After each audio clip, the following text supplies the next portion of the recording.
Selamat pagi sahabat Alkitab. Marilah kita memulai hari ini dengan perenungan akan firman Tuhan.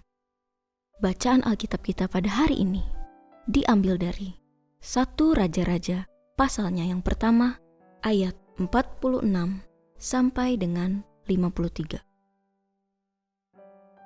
Salomo sekarang duduk di atas tahta kerajaan. Lagi pula, pegawai-pegawai raja telah datang mengucapkan selamat kepada Tuhan kita Raja Daud dengan berkata, "Kiranya Allahmu membuat nama Salomo lebih termasyhur daripada namamu, dan tahtanya lebih agung daripada tahtamu." Raja pun sujud menyembah di atas tempat tidurnya dan berkata demikian, "Terpujilah Tuhan, Allah Israel, yang pada hari ini telah memberi seorang penerus duduk di atas tahtaku, dan aku sendiri masih boleh menyaksikannya." Semua undangan Adonia menjadi panik, lalu bangkit dan masing-masing pergi menurut jalannya sendiri. Karena takut kepada Salomo, Adonia segera pergi memegang tanduk-tanduk mezbah. Lalu diberitahukanlah kepada Salomo. Ternyata Adonia takut kepada Raja Salomo, dan ia telah memegang tanduk-tanduk mezbah, serta berkata, "Biarlah Raja Salomo terlebih dahulu bersumpah mengenai aku, bahwa ia takkan membunuh hambanya ini dengan pedang." Jawab Salomo, "Jika ia bersikap kesatria, tidak sehelai pun dari rambutnya akan jatuh ke bumi. Tetapi jika ternyata ia bermaksud jahat, ia harus mati."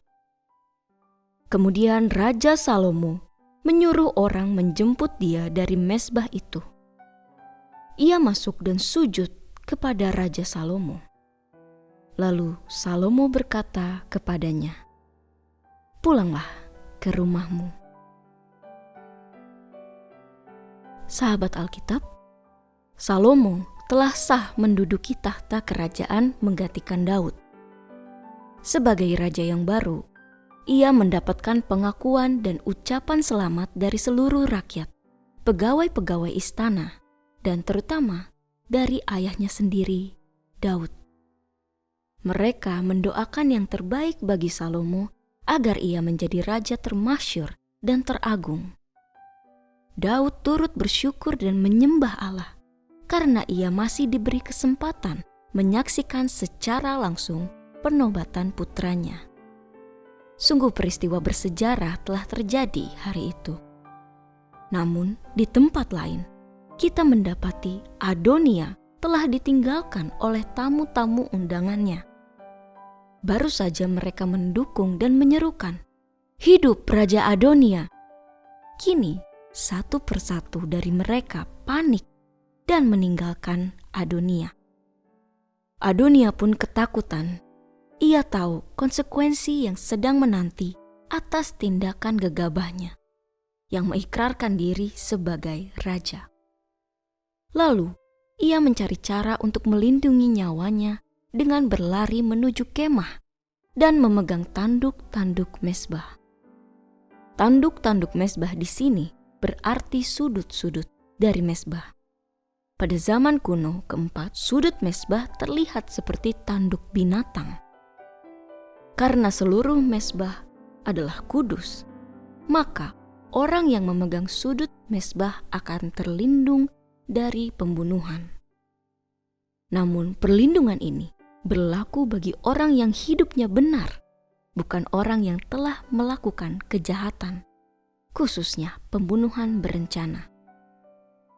Tindakan Adonia ini diketahui oleh Raja Salomo, dan ia merespon dengan bijak bahwa jika Adonia memang sungguh-sungguh mengakui kesalahan dan bersikap kesatria, tentu ia akan diampuni.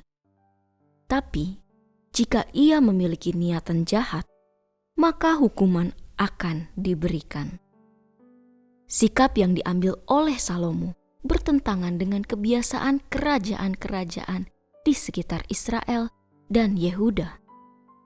Pada zaman itu, sudah menjadi hal biasa bahwa ketika seorang raja baru naik tahta, ia akan mengeksekusi pesaingnya. Hal ini mengingatkan kita kepada Daud yang melakukan tindakan serupa, yaitu mencari dan memberi perlindungan bagi Mefiboset, cucu Saul yang tersisa. Salomo menyadari bahwa jabatan yang diterimanya bukanlah sebatas hadiah kekuasaan, melainkan sebuah anugerah yang di dalamnya terdapat tanggung jawab besar. Menjadi penerus tahta artinya menerima anugerah janji Tuhan yang telah diberikan kepada Daud, bahwa kelak Tuhan akan mengokohkan tahta kerajaan Israel untuk selama-lamanya. Ia akan menjadi bapa dan penerus Daud akan menjadi anaknya. Tuhan akan mendidik dengan keras, tapi kasih setianya akan tetap ada untuk selamanya. Fakta ini menjadi acuan bagi Salomo dalam menjalankan perannya sebagai pemimpin baru kerajaan Israel.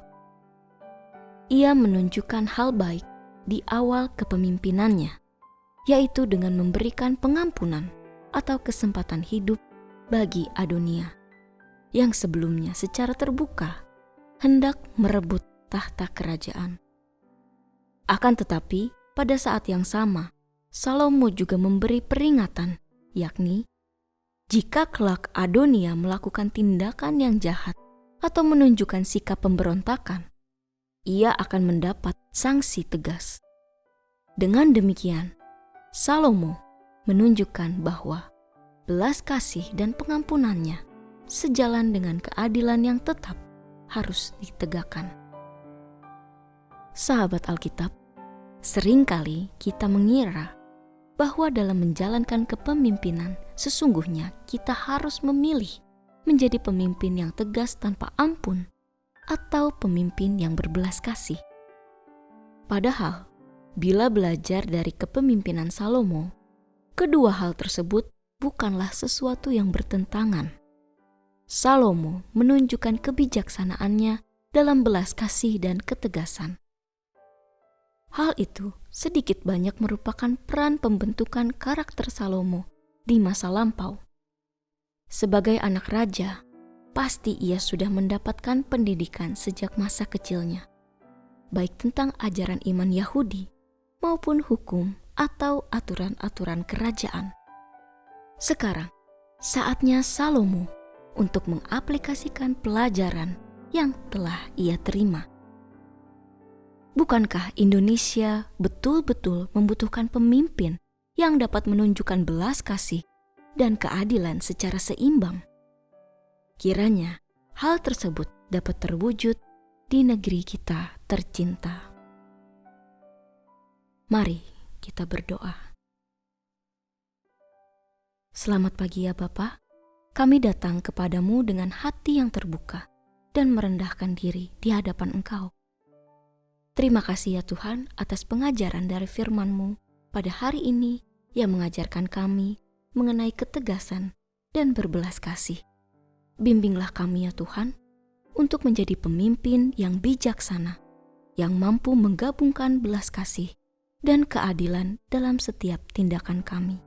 Bangkitkan dalam hati kami semangat untuk menjadi pemimpin yang menjadi teladan, yang menjunjung tinggi keadilan dan memberikan kesempatan untuk memperbaiki kesalahan. Berkati juga negeri ini dengan pemimpin-pemimpin yang memuliakan nama-Mu dengan kebijaksanaan dan keadilannya. Terima kasih ya Tuhan atas kasih-Mu yang tak terbatas. Di dalam nama Tuhan Yesus, kami berdoa. Amin.